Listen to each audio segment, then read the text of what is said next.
सैयदना उस्मान ज़ुन्नुरैन रज़ी अल्लाह अन्हु को दौर है, मस्जिद की नमाजी बढ़ गए हैं। इमाम बुखारी फरमाते हैं अन्नत ताज़ीन सानी मी यौमिल जुमुआ अमराहु उस्मान हिन कसर अहलुल मस्जिद। कसरत बढ़ गई है नमाजियों की। सहाबा करम सर जोड़ के एक मसले की तरतीब और हल के लिए बैठ गए हैं। वो मसला ये है कि कुरान करीम कहता है इज़ा नूदी लिस्सलाति मिन यौमिल जुमुअति फस्अउ इला ज़िक्रिल्लाह। जो हाफिज़ बैठे ना ज़हन में रखना, यहाँ लोग अक्सर गलती कर जाते हैं, मिन यौमिल जुमुअति पढ़ते हैं। नहीं, दोनों पेश हैं। मिन यौमिल जुमुअति फस्अउ इला ज़िक्रिल्लाह। फरमाया कि जब जुमे की अजान आ जाए फौरन अपने मस्जिद आना है। फस्अउ इला ज़िक्रिल्लाह, अल्लाह के जिक्र के लिए फौरन दौड़ के आना है, आपने यहाँ बैठना है।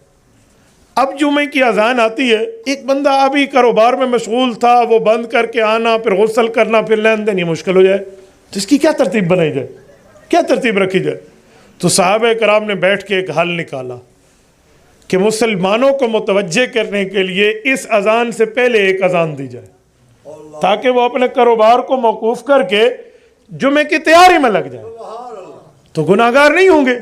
और जब मस्जिद आ जाएंगे और इधर जब पूरा मजमा बैठ जाएगा, फिर वही अजान दी जाएगी जो सुन्नत वाली है, वो मस्जिद में ही होंगे। फस्अउ इला ज़िक्रिल्लाह की मुखालफत नहीं होगी, लिहाजा गुनाह से बच जाएंगे।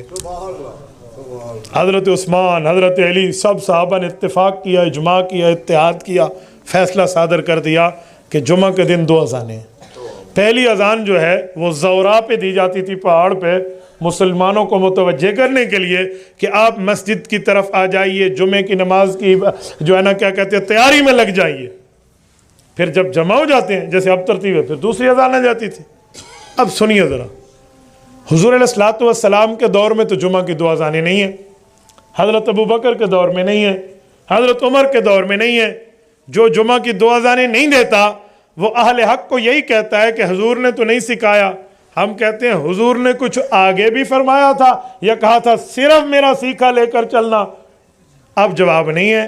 क्यों? हर हदीस पाक, हर खतीब जुबे में ये हदीस पाक पढ़ता है, अलैकुम बिसुन्नती व सुन्नतिल खुलफाए राशिदीन। हुजूर ने फरमाया मेरी मसला भी लेना, मेरी बात भी लेना, और अबू बकर, उमर, उस्मान, अली के तरीके को भी लेना। तो ये तरीका तो उस्मान और अली के इत्तेफाक व इत्तेहाद व इजमा से है, लिहाजा आप जुमे की अजान वैसे सुन्नत है जैसे हुजूर का काम सुन्नत है। ये मेरा फतवा नहीं है, ये फतवा पैगंबरी है। वह सुन्नतिल खुलफाए राशिदीन व बिदअतिल खुलफाए राशिदीन नहीं है।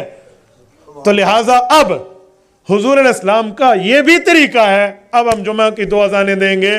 अल्लाह के रसूल की मस्जिद में भी जुमा की 2 अजानें, अल्लाह के घर में भी जुमा की 2 अजानें, अहले हक के घर में भी जुमा की 2 अजानें। जिसके पास 2 अजानें हैं वो अहले हक है, जो इसका इनकारी है वो फैसला कर ले। तो बहुत आसान तरीका है समझाने का। इसमें न किसी की लड़ाई है, न किसी के ऊपर फतवे की जरूरत है।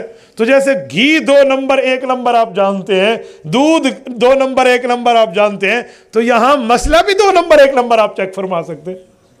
हमारे उस्ताद जी एक वाकया सुनाते हैं कि मैं डस्का गया सियालकोट के साथ। उधर एक बुज़ुर्ग रहते थे, पंजाबी बोलते थे। तो उनके पास जब मैं गया तो मेरे बयानात कहते हैं बड़े अरसे से सुनते थे, तो उन्होंने बड़ा अच्छा मुझे वाकया सुनाया। वाकया ये हुआ कि उनके पास कुछ लोग आए। अब इस बंदे ने बयानात तो दलाइल से सुने होते, लेकिन सादा आदमी था ना, मौलवी नहीं था, अपनी सादगी वाली दलील दी। उनने आकर कहा कि हुजूर पाक सल्लल्लाहु अलैहि वसल्लम नमाज में रफ़ा यदैन फरमाते थे, आप नमाज में रफ़ा यदैन नहीं करते, तुम्हारी नमाज खिलाफ सुन्नत है। और हुजूर अलैहिस्सलाम के 70 सहाबा से रफ़ा यदैन साबित है। ये लो दलील, ये लो, ये लो, ये लो, सिखा दिए। जब ऐसा कोई बंदा सवाल करे ना तो दिल छोटा ना किया करें। हज़रत इमाम आज़म अबू हनीफ़ा ने तो 80 सहाबा का ज़माना पाया है। वो कोई सादा बंदा नहीं था कि ऐसे ही मसला दे दे। तो जो आज वाले 70 गिन के दे रहे हैं वो तो 80 का ज़माना पा रहा है, तो उसके पास भी कोई चीज़ होगी। तो उस बुज़ुर्ग ने बहुत प्यारा जवाब दिया। उसने कहा जी हमारे पास भी दलाइल है, दलील दो फलान। 70 साहबा 70 बार 70 कहते। उन्हें कहा तुसी इंज नहीं समझना, ये दसो नबी दे सहाबा दी तादाद कितनी है? नहीं समझे? तो उन्होंने कहा हुजूर के सहाबा की तादाद 1.5 लाख के लगभग है, 1.25 लाख है। तो उन्होंने कहा 70 तुम्हारे और बाकी हमारे। अब बची कुछ कोई कही रहा। तो दलील की दुनिया में दलील से बात करें, दूसरों पे क्या इल्जाम तराशी। मैं एक जगह बैठा था गुफ्तगू करने, एक शख्स ने मुझे कहा कि मेरे पास इस मसले में 6 हदीसें हैं इसी रफ़ा यदैन के में। मैंने कहा असल में एक है। उन्होंने कहा 6 हैं। मैंने कहा असल में एक है, इस मसले पर रिवायतें 6 हैं, हदीस एक है। कहते वो कैसे? तो मैंने वहाँ बैठे हुए कहा, यूँ 3 दफ़ा मैंने सर पे हाथ मारा। मैंने पहले बंदे से पूछा मैंने क्या किया? उन्होंने कहा जी आपने सर पे हाथ मारा। दूसरे से 10 बंदे बैठे, 10 ने कहा। तो मैंने उससे कहा मैंने एक ही मरतबा 3 दफ़ा हाथ मारा है या 10 मरतबा? कहा जी एक मरतबा। मैंने कहा अब रिवायतें 10 हो गई हैं। अब खामोश। तो मैंने कहा सादे बंदे, इमाम आज़म अबू हनीफ़ा रहमतुल्लाह सहाबा के शागिर्द हैं, वो समझते हैं कि मामला है कैसा। अल्लाह ने हमें वो इमाम दिया है जिस इमाम की पैदाइश सहाबा कराम के दौर में, वफ़ात ताबईन के दौर में।